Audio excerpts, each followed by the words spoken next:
नमस्कार। लक्ष्य विद भावेश गजपाल के इस YouTube चैनल पे आपका पुनः स्वागत है। जैसा कि मैंने इसके पहले भारतीय भूगोल का पार्ट 4 पढ़ा रखा था, ये लेक्चर नंबर पार्ट 5 है, जिसमें ज्योग्राफी का हम प्राकृतिक विभाजन जो कर रहे थे उसका पार्ट 2 पढ़ने वाले हैं।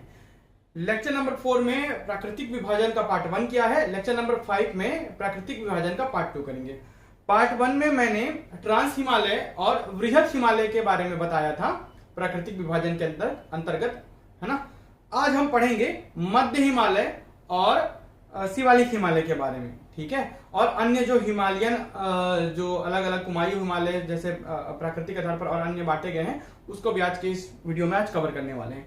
सबसे पहले हम देखते हैं, है ना, जो 4 भाग में विभाजन हुआ था, जैसे कि आप इस इमेज में देख पा रहे हैं। सबसे पहले हमने पढ़ा था काराकोरम लद्दाख जास्कर श्रेणी, जो कि ट्रांस हिमालय कहलाता है, ठीक है। इसके बाद ये जो लंबा हिमालय है इसे वृहत या महान हिमालय कहते हैं। इसके बाद ये जो कटा फटा हिमालय जो दिख रहा है डैश डैश डैश डैश, ठीक है, इसे हम बोलते हैं मध्य हिमालय, ठीक है।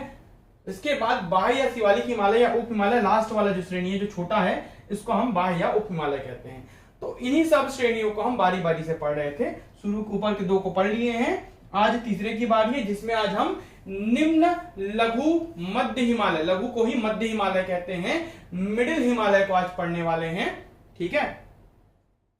तो वृहत हिमालय और लघु हिमालय मेन सेंट्रल थ्रस्ट के द्वारा अलग किए जाते हैं, ठीक है। ये जो आपका दिख रहा है ये वाला हिमालय जिसे हम बोलेंगे वृहत हिमालय, और ये जो वाला हिमालय जो यहां से चालू हो रहा है जिसे हम कहेंगे यहां से, ठीक है, मध्य हिमालय। इन दोनों के बीच जो डिवाइड होने वाली जो रेखा है या डिवाइड जो करता है उसे हम मेन सेंट्रल थ्रस्ट कहते हैं। क्या कहते हैं? मेन सेंट्रल थ्रस्ट कहते हैं। तो इन्हीं के द्वारा ये दोनों वृहत हिमालय और मध्य हिमालय अर्थात लघु हिमालय अलग होता है। मध्य कहने का मतलब है ट्रांस हिमालय, हिमालय की उत्पत्ति के पहले के हिमालय वो पहले से ही मौजूद थे, ठीक है। मेन मुख्य श्रेणी में वृहत, मध्य और शिवालिक हिमालय ही आते हैं जो वर्तमान के हैं, नए हैं, ठीक है। ट्रांस का तात्पर्य यही होता है के पार। ट्रांस का मतलब है के पार। हिमालय के पार भी कोई पर्वत है जिसे हम ट्रांस हिमालय कह देते हैं।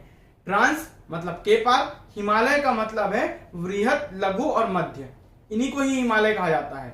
उसके ऊपर के काराकोरम लद्दाख और जास्कर को ट्रांस हिमालय लिखा गया है। लिखा गया है इसका मतलब वो हिमालय की श्रेणियां नहीं है, वो ट्रांस हिमालय है, मतलब हिमालय की पार की कुछ पर्वतें हैं, श्रेणियां हैं, ठीक है। जैसे कि आपको तथिस भूसन्नति का सिद्धांत आपको बताया था, ठीक है। कोबर का भूसन्नति का सिद्धांत तथिस सागर जिसमें था, जिसमें वलन पड़ने लगे तब कुल्लूल पर्वत और हिमालय पर्वत की उत्पत्ति हुई वलन पड़ने से, वैसे उन्हीं से ही ये हिमालय पर्वत की उत्पत्ति हुई है। चलिए, तो वृहत हिमालय और लघु हिमालय से मेन सेंट्रल थ्रस्ट द्वारा दोनों अलग होते हैं।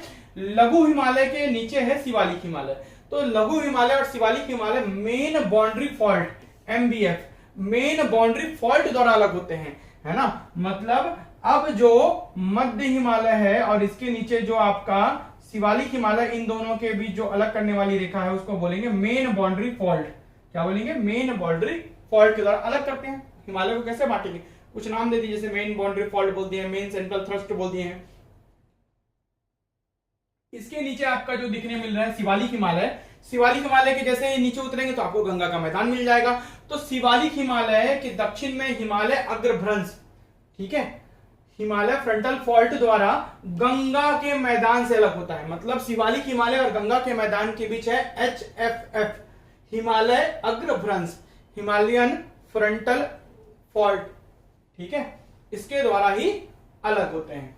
अब यह महान हिमालय के दक्षिण में कौन भाई? मध्य हिमालय के बारे में हम मुख्य रूप से बात कर रहे हैं। ये दोनों लाइनों में आपको कैसे कैसे अलग होते हैं, कौन कौन से हिमालय, इसके बारे में बताया गया है। इसके पहले के वीडियो में अगर आपने नहीं देखा है, लेक्चर नंबर 4, आप प्लेलिस्ट में जाकर संपूर्ण जो GS वाला प्लेलिस्ट बना हुआ है उसमें आप देख सकते हैं, ठीक है, जिसमें मैंने वृहत हिमालय और ट्रांस हिमालय के बारे में बताया है। आज हम निम्न हिमालय के बारे में पढ़ रहे हैं। यह महान हिमालय के दक्षिण में है। सबसे कटी फटी या कटी छटी पर्वत श्रृंखला है, जैसे कि आप चित्र में इमेज में भी देख पा रहे हैं। ये यहां से कटा है, यहां से कटा है, यहां से कटा है, बहुत जगह से ये कटा है, ठीक है। तो ये कटी फटी श्रृंखलाएं हैं जैसे कि आपको देखने मिल रहा है,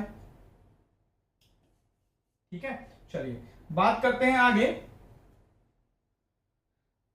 ये जो है ना वो वृहद हिमालय की ही समांतर मतलब पैरेलल चल रही हैं सभी हिमालय, पूर्व से पश्चिम से पूर्व की ओर, पश्चिम से पूर्व की ओर फैली हुई है, ठीक है, या पूर्व से पश्चिम दिशा में कह सकते हैं, एक ही मतलब है, उसके समांतर पूर्व से पश्चिम दिशा में ये फैली हुई है। किसके? वृहद हिमालय के समांतर। इसकी चौड़ाई 60 से 80 किलोमीटर है, जबकि वृहद हिमालय सबसे चौड़ी है, सबसे ऊंची चोटियां उसी में है, ठीक है, वो लगभग 200 150 से 200 किलोमीटर चौड़ी है, ठीक है, ये 60 से 80 किलोमीटर चौड़ी है और इसकी औसत ऊंचाई जो है ना 3500 से 4500 मीटर है। मतलब इसके जो पर्वत श्रृंखला, अधिकतर जो पर्वत श्रृंखला ऊंची ऊंची होंगी वो लगभग 5000 से 6000 मीटर तक ऊंची होंगी। तो एवरेज निकालोगे तो 3500 से 4500 मीटर आता है एवरेज, है ना, औसत। इन श्रृंखलाओं का निर्माण मुख्यतः अत्यधिक संपीड़ित और परिवर्तित शैलों से हुआ है। कंप्रेस जो है संपीड़ित है और परिवर्तित जो चेंजेस हुई है शैलें, मतलब वृहद हिमालय से जो के बाद जो हिमालय उत्पत्ति हुई है वो शैलें क्या है आपका मध्य हिमालय का है। यहाँ की ज्यादातर चोटियां 5000 मीटर से भी अधिक ऊंची है। इसमें पीर पंजाल श्रेणी आता है, धौलाधार आता है, नाग टिब्बा, महाभारत श्रेणी इस भाग की प्रमुख पर्वत श्रेणियां हैं। किसकी? मध्य हिमालय में पीर पंजाल है, धौलाधार है, नाग टिब्बा है, महाभारत श्रेणी याद रखेंगे। कश्मीर में आपको देखने मिलेगा पीर पंजाल श्रेणी, जो कि हिमालय की सबसे लंबी एवं सबसे महत्वपूर्ण श्रृंखला है। कौन से हिमालय की? मध्य हिमालय की। तो मध्य हिमालय की सबसे महत्वपूर्ण श्रृंखला बोलेगा तो पीर पंजाल श्रेणी है, कश्मीर से फैला हुआ है, ठीक है। इसी श्रृंखला में आपको महान हिमालय एवं लघु हिमालय के मध्य कश्मीर की घाटी, मतलब महान हिमालय और लघु हिमालय, कहने का मतलब महान मतलब बृहद हिमालय सबसे आउटर वाला, सबसे ऊपर वाला महान हिमालय, और लघु हिमालय जिसके बारे में अभी पढ़ रहे हैं, इनके मध्य में कश्मीर की घाटी और काठमांडू की घाटी मिलेगी। कश्मीर की घाटी ये आपका महान हिमालय हो गया और ये आपका लघु हिमालय हो गया। इन दोनों के मध्य में यहाँ पर कश्मीर की घाटी और इधर आपको नेपाल वाले हिस्से में काठमांडू, नेपाल का हिस्सा, तो काठमांडू की घाटी देखने मिलेगी, ठीक है। हिमाचल प्रदेश के लाहौल स्पीति है, कांगड़ा, कुल्लू की घाटियां देखने मिलेंगी इसमें। हिमाचल प्रदेश के लाहौल स्पीति पर्यटन स्थल है, कांगड़ा हो गया, कुल्लू हो गया, इसकी घाटियां देखने मिलेंगी। साथ ही इस क्षेत्रों को पहाड़ी नगरों के लिए जाना जाता है, मतलब ये वृहद हिमालय के नीचे हैं और यहाँ पर पहाड़ों में नगर बसे हुए हैं, क्योंकि वृहद हिमालय ज्यादा ठंडा क्षेत्र है ना, और वहां पर बसाहट कम है, नहीं के बराबर है, क्योंकि वहां पर बर्फ पड़ती रहती है, तो बसना ज्यादा आसान है आपके लघु हिमालय में और शिवालिक हिमालय वाले हिस्से में। शिवालिक हिमालय वाले हिस्सा तो पूरा बसाहट है, और जितने पर्यटन स्थल है आपको देखने मिलेंगे लघु हिमालय में, मध्य हिमालय में, है ना, पहाड़ी नगरों के लिए इसलिए प्रसिद्ध है।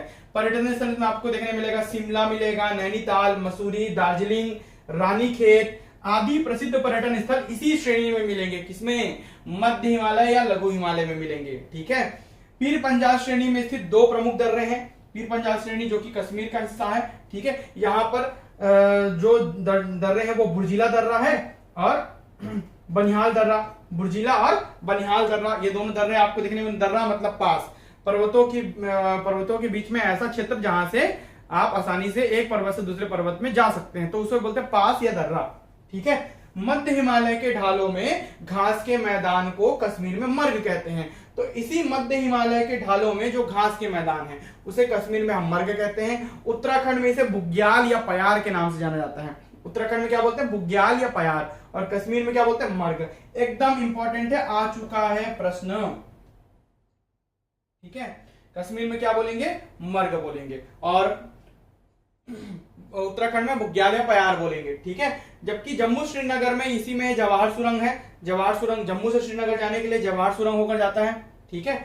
चलिए अब आगे बढ़ते हैं कुछ और अन्य हिमालय के बारे में। अभी हमने पढ़ा ये वाला हिमालय जो कटी फटी श्रेणियां दिख रही हैं आपको बीच से कटी हुई, ये कौन सा हिमालय है? मध्य हिमालय, जो मध्य में है ना। फिर जाके उधर जाके पूर्व से जाके वो लगभग वो मिल जाता है, यहाँ पर मिल जाता है, फिर थोड़ा के यहाँ पर आपको कटी फटी अलग अलग श्रेणियां दिखेंगी, मिल जाता है वो बृहद हिमालय से। इसके बाद बाह्य या शिवालिक हिमालय या उप हिमालय कहते हैं, है ना, जो सबसे बाहर में है ये वाला हिमालय का हिस्सा, जिसे हम बाह्य हिमालय बोलते हैं या शिवालिक हिमालय बोलते हैं, ठीक है। हिमालय की सबसे बाहरी एवं दक्षिणी निचली श्रृंखला को शिवालिक हिमालय कहा जाता है। इसकी चौड़ाई भी कम है और ऊंचाई भी कम है। तो हिमालय की सबसे नवीन पर्वत श्रेणी है। बोलेगा हिमालय में तीनों में से कौन सा नवीन है, तो ये अभी इसका निर्माण अभी हो रहा है, अभी भी है ना। नॉर्थ उत्तर पूर्व की दिशा में प्लेटें सरकती हैं, जिससे कि हिमालय का निर्माण लगातार हो रहा है। हिमालय एक नवीन पर्वत है, अभी भी उसकी ऊंचाई बढ़ी रही है ना। तो हिमालय की सबसे नवीन पर्वत श्रृंखला है शिवालिक, उनमें भी, जिसकी चौड़ाई 10 से 50 किलोमीटर है और ऊंचाई 600 से 1500 मीटर के आसपास है, औसत है ना। खेती की अच्छी संभावना के कारण इन घाटियों के समीप लोगों का सघन बसाव है ना। जैसे कि आपको पर्यटन स्थल देखने मिले थे मध्य हिमालय में, इसके बाद शिवालिक हिमालय में आपको सघन बसावट देखने मिलेगी, क्योंकि ये और निचला हिस्सा, यहाँ पर ठंड और कम पड़ती है। ठीक है, ये श्रृंखला उत्तर में मुख्य हिमालय की श्रृंखलाओं से नदियों द्वारा लाए गए असंपीड़ित अवसादों से बनी है। जो नदियां हिमालय से जो नदियां निकलती हैं बृहद हिमालय से, वो कुछ निर्माण करती है लघु हिमालय के बाद नीचे अपना अवसाद लाकर वो लाती है शिवालिक हिमालय में। शिवालिक हिमालय के वो नीचे बनाती है तराई, जहां पर है ना जो चिपचिपा युक्त मृदा वहां पर इकट्ठा हो जाता है, जिससे गंगा के मैदान का निर्माण होता है। ठीक है, तो इस पूरे श्रृंखला को हम इसमें आगे वीडियो में इसमें पढ़ने वाले हैं, कैसे ये आता है, तराई क्षेत्र कैसे बनता है ना, बांगर खादर किसको बोलते हैं, सब आगे पढ़ाऊंगा। तो चलिए इसी में देखते हैं। तो नदियों द्वारा जो असंपीड़ित अवसाद लाए जाते हैं मध्य हिमालय से, बृहद हिमालय से, वो कहाँ आता है, लघु हिमालय में जाके इकट्ठा हो, जिससे लघु हिमालय बना है, जिसकी घाटियां बजरी और जलोढ़ की मोटी परत से ढकी हुई है। मतलब जलोढ़ मृदा है यहाँ पर चिपचिपी, और बजरी, क्योंकि हिमालय पर्वतों से टूटकर क्या आएगा, बजरी आएगा ही आएगा। तो बजरी और जलोढ़ मृदा से की मोटी परत से ढकी हुई है, क्योंकि वहां की नदियां यहाँ पर लाकर बहाकर लाती हैं। ठीक है, और जैसे ही नदियां नीचे गिरती है तो यहाँ पर तराई प्रदेश बनता है, जिससे कि यहाँ पर गंगा के मैदान का निर्माण हो जाता है। ठीक है, चलिए बात करते हैं आगे। हिमालय का पर्वतीय प्रदेश इस श्रेणी के दक्षिणी भाग पर स्थित है ना।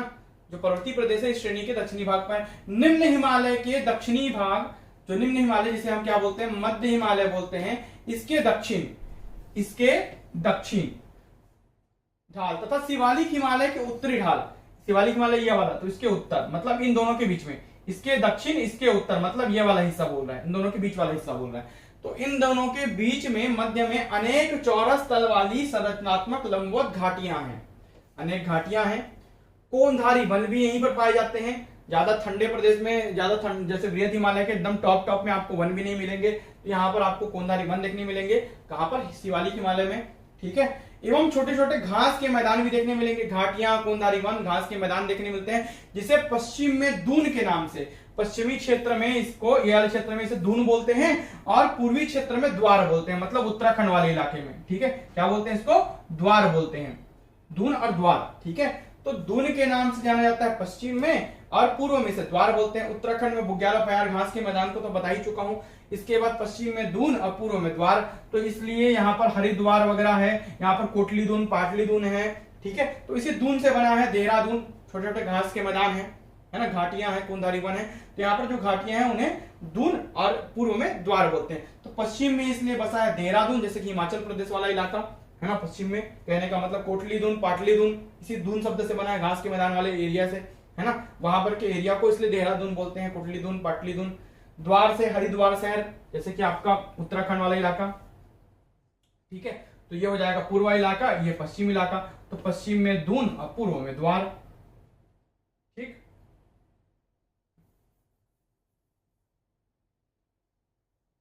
चलिए अब देखते हैं आगे। शिवालिक हिमालय के निचले भाग को तराई कहते हैं। अब शिवालिक हिमालय के जब आप नीचे आ जाओगे तो ये प्रदेश पूरा तराई कहलाता है। ठीक है, यह दलदली और वनाच्छादित प्रदेश है, क्योंकि पूरा जो मिट्टी है, दलदली मिट्टी, वो पूरा यहाँ पर लाकर इकट्ठा कर देते हैं, तो वहां पर की भूमि, नदियां नीचे आती हैं, नीचे आकर समतल हो जाती है, समतल जमीन पे आ गई तो यहाँ पर दलदल का निर्माण कर देगी। तो दलदल जो प्रदेश है और वनाच्छादित जो प्रदेश है, वहां पर उपजाऊ हो जाएगा, उपजाऊ मिट्टी लगेगी, पत्थरों से पूरा काट कर नदियां, तो वहां पर तराई प्रदेश का निर्माण हो जाता है, इसलिए वो वनाच्छादित प्रदेश है। ठीक है, चलिए अब बात करते हैं इसमें।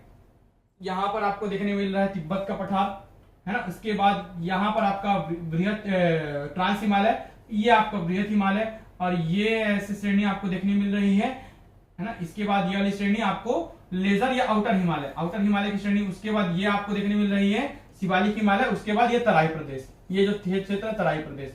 ठीक है, तो इस प्रकार से आपको नदियां जो है ऊपर से लेकर, बृहद हिमालय से लेकर नीचे तक आती हैं, और अपने साथ साथ कंकड़ पत्थर और साथ लेकर आती हैं और तराई प्रदेश का निर्माण करती हैं। तो इसको अलग अलग जोन में बांटा गया है, इसको देखते हैं हम लोग।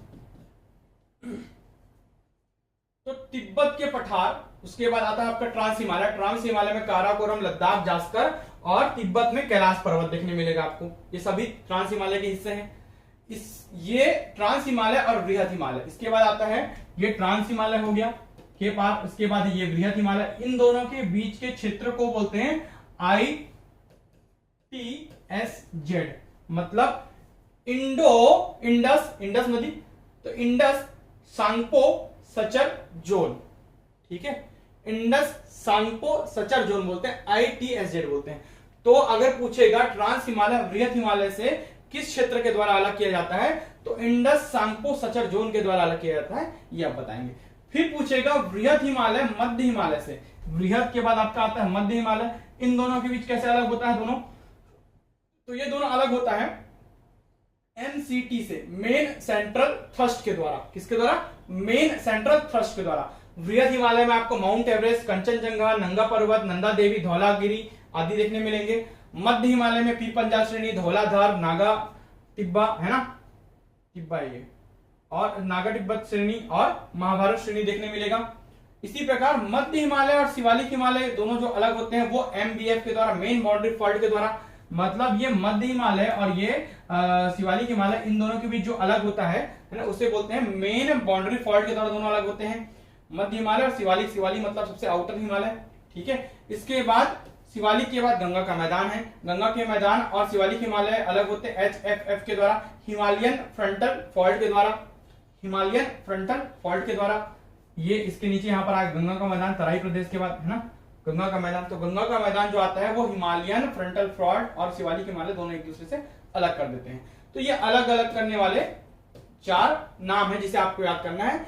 Indus Tsangpo suture zone, main central thrust, main boundary fault, Himalayan frontal fault. ये चारों एक दूसरे को, ये चारों के द्वारा एक दूसरे से हिमालय अलग होते हैं और गंगा का मैदान अलग होता है। इसके बाद आप दूसरे टाइप से विभाजन पढ़ेंगे। अभी आपने एक 4 श्रेणी में विभाजन पढ़ा जिसमें हमने ट्रांस हिमालय, बृहत हिमालय, मध्य हिमालय और शिवालिक हिमालय को पढ़ा। अब हम पढ़ने वाले हैं प्राकृतिक या प्रादेशिक स्थिति के आधार पर विभाजन, जिसमें हम पढ़ेंगे कश्मीर हिमालय, कुमायूं हिमालय, नेपाल हिमालय, असम हिमालय।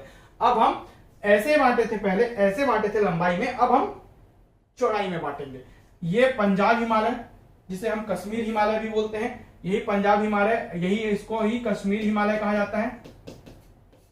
इसके बाद कुमायूं हिमालय, नेपाल हिमालय, असम हिमालय। ये लाइन आपको देखने मिल रहे होंगे।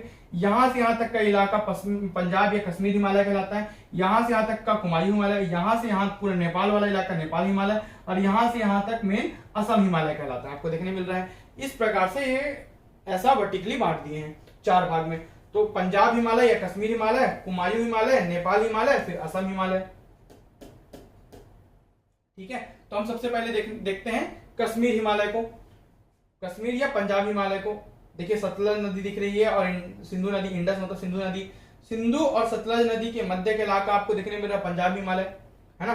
कुमायूं हिमालय यहाँ पर देखने मिल रहा है, काली नदियां, गंगा नदी, यमुना नदी।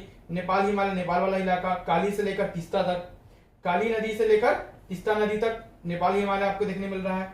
सतलज से लेकर आपको काली नदी के मध्य का इलाका आपको कुमायूं हिमालय देखने मिल रहा है, और तीस्ता से लेकर ये जो नदी जा रही है ब्रह्मपुत्र है, कौन सी नदी है, ब्रह्मपुत्र, यहां से ऐसा जाकर ये अंदर प्रवेश कर जाती है भारत में। तो ये तीस्ता से लेकर ब्रह्मपुत्र तक असम हिमालय कहलाता है ना। सिंधु से लेकर सतलज तक पंजाब हिमालय या कश्मीर हिमालय, सतलज से लेकर काली तक कुमायूं हिमालय, काली से लेकर तीस्ता तक नेपाल हिमालय, और तीस्ता से लेकर ब्रह्मपुत्र तक असम हिमालय। ये 4 प्रकार में प्राकृतिक या प्रादेशिक आधार पर बांटा गया है, प्रदेशों के आधार पर। चलिए अब इसी को हम देखते हैं बारी बारी से। सबसे पहले हम पढ़ेंगे कश्मीर हिमालय। अच्छा एक बात और, यदि आपको वीडियो पसंद आ रहा है, वीडियो को लाइक जरूर कीजिए, चैनल को सब्सक्राइब कीजिए अगर आप चैनल पे नए हैं, और अगर आप इसे शेयर करते हैं, ज्यादा लोगों तक इसे पहुंचाते हैं, तो ज्यादा लोगों तक ये वीडियो पहुंच पाएगा और ज्यादा लोगों तक ये जानकारी पहुंच पाएगी। तो बिल्कुल इसे शेयर भी करें। कश्मीर हिमालय, कश्मीर हिमालय में हम देखते हैं सतलज और सिंधु नदी के बीच हिमालय को कश्मीर या पंजाब हिमालय के नाम से जाना जाता है। उसी को पंजाब हिमालय बोलते हैं, उसी को कश्मीर हिमालय बोलते हैं, क्योंकि कश्मीर और पंजाब वाला रीजन उसी के बीच में आता है। यह 560 किलोमीटर की लंबाई एवं 250 से लेकर 400 किलोमीटर की सर्वाधिक चौड़ाई में विस्तृत है। सर्वाधिक चौड़ाई भी इसी की है, ठीक है, सतलज से लेकर सिंधु तक, और सर्वाधिक लंबाई भी इसी की है। ठीक है, 560 किलोमीटर की लंबाई और 250 से लेकर 400 किलोमीटर की सर्वाधिक चौड़ाई सर्वाधिक है इसकी, सर्वाधिक चौड़ाई में विस्तृत है। यह कश्मीर व हिमाचल प्रदेश राज्यों में फैला हुआ है, कश्मीर हिमाचल प्रदेश, और ये थोड़ा सा यहाँ पर का हल्का सा पंजाब रीजन वाला इलाका भी आ जाता है इसमें, है ना। इसके अंतर्गत जास्कर, लद्दाख, काराकोरम जो कि ट्रांस हिमालय के हिस्से हैं, पीर पंजाब जो कि मध्य हिमालय का हिस्सा है, धौलाधार जो कि मध्य हिमालय का हिस्सा है, इसी में धौलाधार श्रेणी में ही शिमला स्थित है, पर्यटन स्थल, है ना। ये सभी स्थल आते हैं किसमें, इस वाले इलाके में। कौन कौन सा, जास्कर, लद्दाख, काराकोरम, पीर पंजाल, धौलाधार श्रेणी, इसमें शिमला स्थित है। ये सभी आते हैं आपके कश्मीरी हिमालय में। पूछेगा कौन सा हिमालय का हिस्सा है, तो पंजाब या कश्मीरी हिमालय का हिस्सा है ये सभी पर्वत श्रृंखला है। दक्षिण एशिया की महत्वपूर्ण ग्लेशियर जो है बाल्टोरो और सियाचिन ग्लेशियर, जो विश्व का सबसे ऊंचा रण क्षेत्र है। रण एकदम फ्लैट बर्फ से ढका हुआ पिंड है, बहुत लंबा, है ना। तो यहां पर है सियाचिन और यहीं पर बाल्टोरा है ग्लेशियर, 4 ग्लेशियर है। ठीक है, बियोफ, बाल्टोरा, सियाचिन, तो ये सभी ग्लेशियर्स इसी के मध्य में आते हैं, मतलब इन दोनों क्षेत्र के मध्य में, अर्थात कश्मीर हिमालय के हिस्से हैं। इसी में ना, इसी जो पंजाब या कश्मीर हिमालय, इसमें महत्वपूर्ण मीठे पानी की झील जैसे कि डल झील और वुलर झील है, जो कि कश्मीर वाले इलाके में है, जम्मू श्रीनगर। तो डल झील, वुलर झील इसी में आते हैं। साथ ही खारे पानी की झीलें हैं जैसे कि पांगोंग लेक, पांगोंग, शो और शो मुरारी, ये जो झीलें हैं खारे पानी की, ये भी इसी में आते हैं, इसी क्षेत्र में पाई जाती हैं। कश्मीर हिमालय में करेवा झीली निक्षेपों के लिए प्रसिद्ध है, जहां पर जाफरान और केसर की खेती होती है। तो ये करेवा झीली निक्षेप है, झील के निक्षेप है, मतलब झील वाले छोटे छोटे क्षेत्र है जहां पर जाफरान और केसर की खेती होती है, महत्वपूर्ण खेती होती है, इसी कुमायूं हिमालय और पंजाब हिमालय वाले हिस्से में। इसके बाद कश्मीर हिमालय और पंजाब हिमालय वाले हिस्से में। इसके बाद हम पढ़ेंगे कुमायूं हिमालय। क्या पढ़ेंगे, कुमायूं हिमालय। ये पहला विभाजन, दूसरा में है कुमायूं हिमालय। इसके बाद अब आपको देखने मिलेगा सतलज नदी से लेकर काली नदी के मध्य का क्षेत्र, ये जो क्षेत्र है जिसमें उत्तराखंड वाला इलाका भी आ जाता है, तो ये आ जाएगा कुमायूं हिमालय। या सतलज और काली नदी के मध्य लगभग 320 किलोमीटर लंबा क्षेत्र है, या उत्तराखंड राज्य में विस्तृत है। मुख्य रूप से कहां, उत्तराखंड राज्य में विस्तृत है। जैसे कि आपको साफ साफ नक्शे में दिख रहा है, ये जो इलाका है ये उत्तराखंड वाला है। इसकी सबसे ऊंची चोटी जो है वो नंदा देवी है, क्योंकि उत्तराखंड में है ना। तो नंदा देवी 7817 मीटर। तो कुमायूं हिमालय की सबसे ऊंची चोटी, प्रश्न आईएमपी, कौन सी है बोलेगा, तो नंदा देवी। कुमायूं हिमालय अगर पूछ दिया तो 7817 मीटर है। इसके पश्चिमी भाग को गढ़वाल हिमालय एवं पूर्वी भाग को कुमायूं हिमालय के नाम से जाना जाता है। इसको भी दो भाग में, ये जो कुमायूं हिमालय को दो भाग में बांट दिया गया है। पश्चिम में गढ़वाल और पूर्व में कुमायूं बोल देते हैं, कुमायूं वाला श्रृंखला, है ना। पश्चिम में गढ़वाल की श्रेणी है तो गढ़वाल हिमालय, और पूर्व में कुमायूं हिमालय के नाम से जाना जाता है। कुमायूं हिमालय पंजाब हिमालय की अपेक्षा अधिक ऊंचा है, इसकी तुलना में अधिक ऊंचाई है। इधर चौड़ाई, जिधर चौड़ाई ज्यादा रहेगा हिमालय का, उधर ऊंचा कम रहेगा। जिधर ऊंचाई ज्यादा है क्योंकि दब रहा है, प्लेट टेक्टोनिक थ्योरी के अकॉर्डिंग, तो दब रहा है तो कोई भी चीज को दबाओगे तो ऊंचा उठेगा, है ना। तो जहां पर दबाव ज्यादा है, जैसे इधर उत्तर पूर्व की दिशा में, तो वहां पर ऊंची ऊंची चोटियां मिलेगी। इसके बाद नेपाल हिमालय में सबसे ऊंची चोटियां मिलेगी, खासकर नेपाल में, और भारत में सिक्किम में कंचनजंगा। ठीक है, तो यहां पर कश्मीर हिमालय की तुलना में कुमायूं हिमालय में ऊंची चोटियां हैं। ठीक है, बद्रीनाथ, केदारनाथ, त्रिशूल, माना, गंगोत्री, नंदा देवी, कामेत आदि जितनी भी चोटियां हैं सब इसी कुमायूं हिमालय के हिस्से में हैं। याद रखेंगे, नंदा देवी सबसे ऊंची है। ठीक है, बद्रीनाथ, केदारनाथ इसी में है, इसमें कुमायूं हिमालय में। इसके बाद हम तीसरे हिस्से में पहुंच जाते हैं।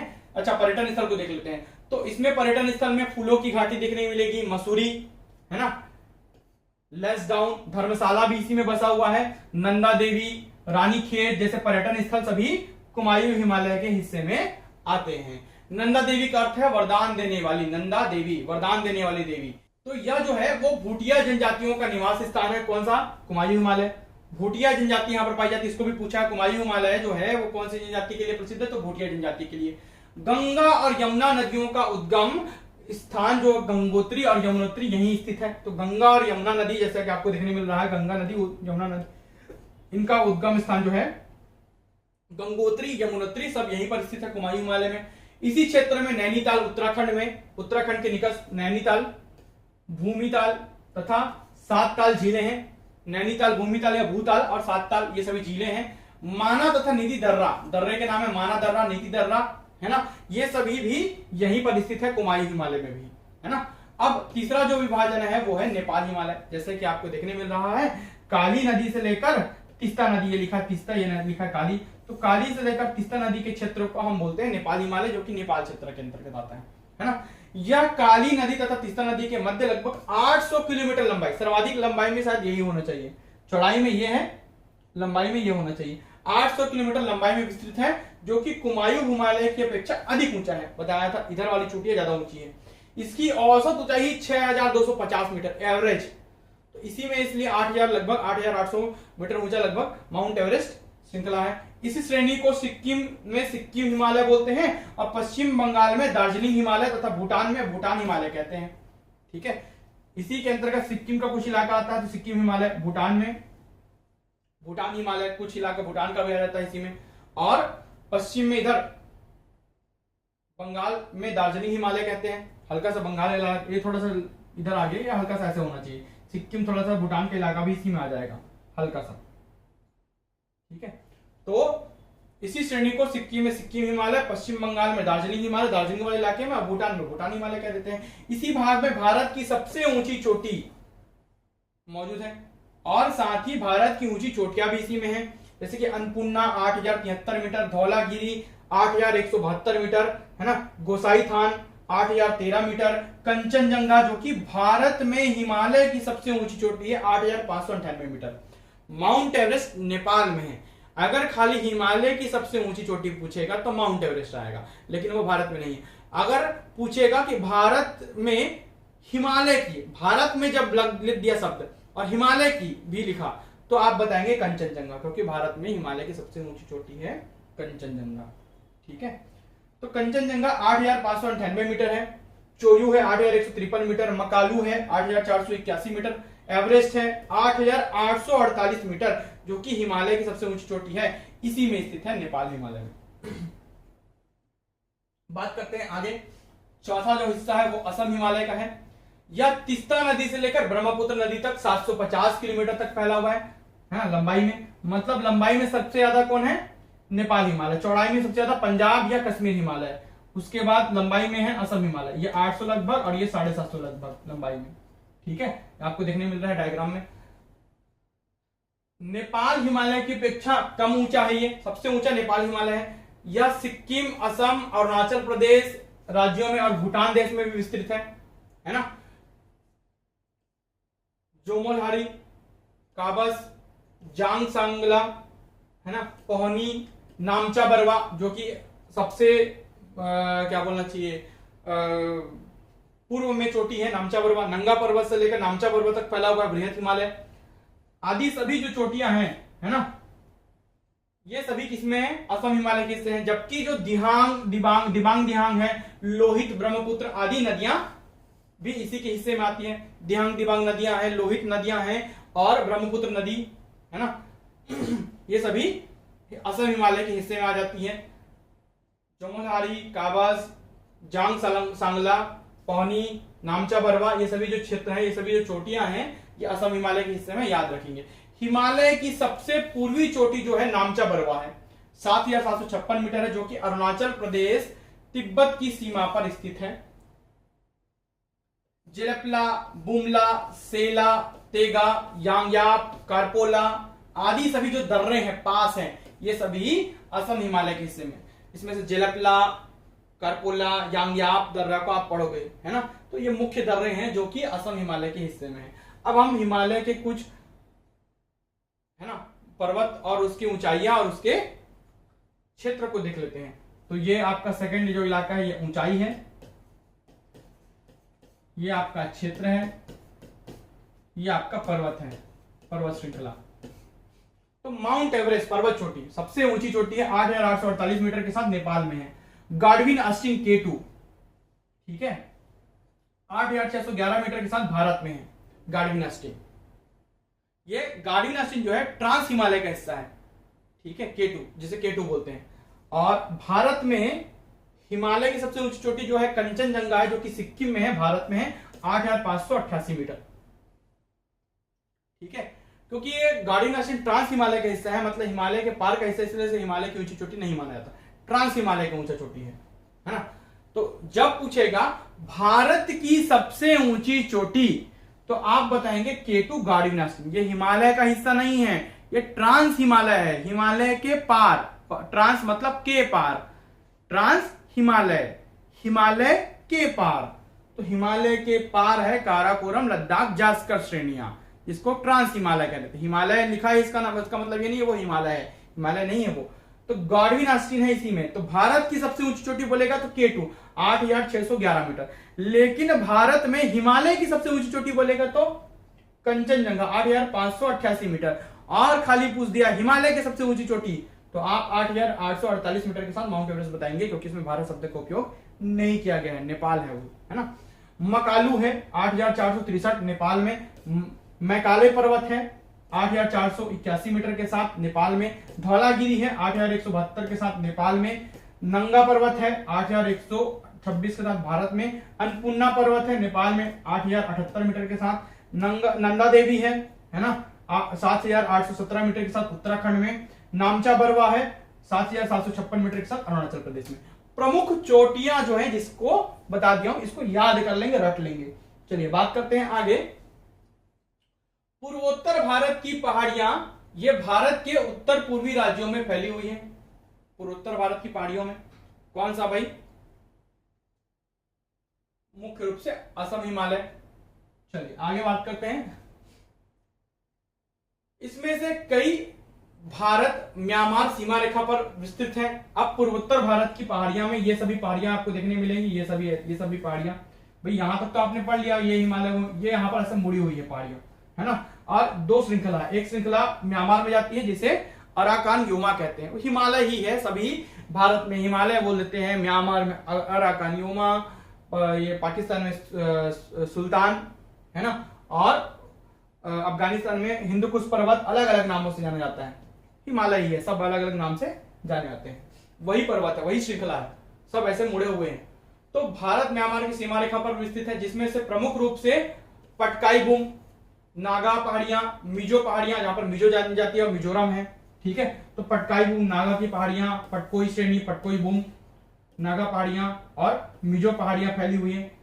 पटकोई बूम, नागा पहाड़ियां, मिजो पहाड़ियां, मिजो नागा से नागालैंड में और मिजो से मिजोरम में, ठीक है। मेघालय में गारो, खासी और जयंतिया की पहाड़ियां हैं, एकदम इंपॉर्टेंट है, पूछ चुका है, ये सभी पहाड़ियों को पूछेगा। गारो, खासी, जयंतिया जनजाति है वहां की, इसलिए गारो, खासी, जयंतिया पहाड़ियां हैं, उन पहाड़ियों में जनजातियां रहती हैं, इसलिए उन जनजातियों के नाम पर उन पहाड़ियों का नाम किया गया है। तो मेघालय में है सिलांग पठार, तो यहां पर आपको देखने मिलेगा गारो, खासी और जयंतिया की पहाड़ियां, ठीक है। 3 पहाड़ियां हैं जो कि कीप नुमा संरचना, ऐसा कीप जैसा संरचना में है, कीप उल्टा कर देंगे कीप जैसा दिखेगा, है ना।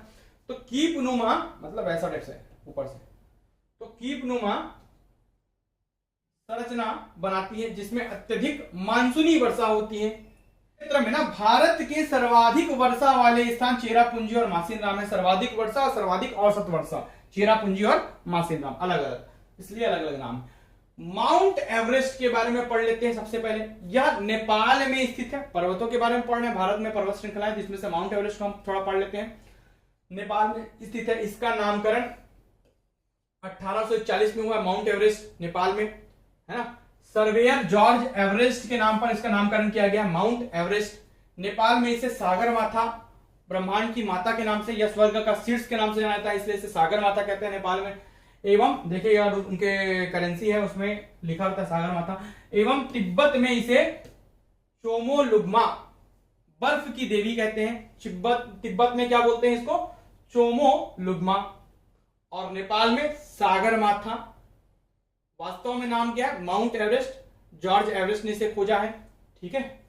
विश्व का सबसे ऊंचा पर्वत शिखर जिसकी ऊंचाई 8,848 है, माउंट एवरेस्ट यही है। एवरेस्ट पर चढ़ने वाले लोगों के बारे में जानकारी देते हैं सबसे पहले। प्रथम व्यक्ति है ना एडमंड हिलेरी, न्यूजीलैंड, और तेंजिंग नार्गे 1953 में ये चढ़े थे, है ना। प्रथम महिला बछेंद्री पाल, 2 बार चढ़ाई करने वाली महिला संतोष यादव, कम उम्र की महिला मलवत पूर्णा, ये सभी चढ़े हुए हैं, ठीक है, याद रखेंगे। पहली विकलांग भारतीय महिला अरुणिमा सिन्हा, ये सभी भारतीय हैं। बछेंद्री पाल हो गया, संतोष यादव हो गया, है ना, मलबतपूर्णा हो गया, अरुणिमा सिन्हा हो गया, ये सभी भारतीय। प्रथम महिला, 2 बार चढ़ाई करने वाली महिला, कम उम्र की महिला, पहली विकलांग महिला। इंपॉर्टेंट तथ्य था, मेरे को लगा डाल देना चाहिए तो डाल दिया। चलिए आगे बात करते हैं काराकोरम पर्वत श्रेणी।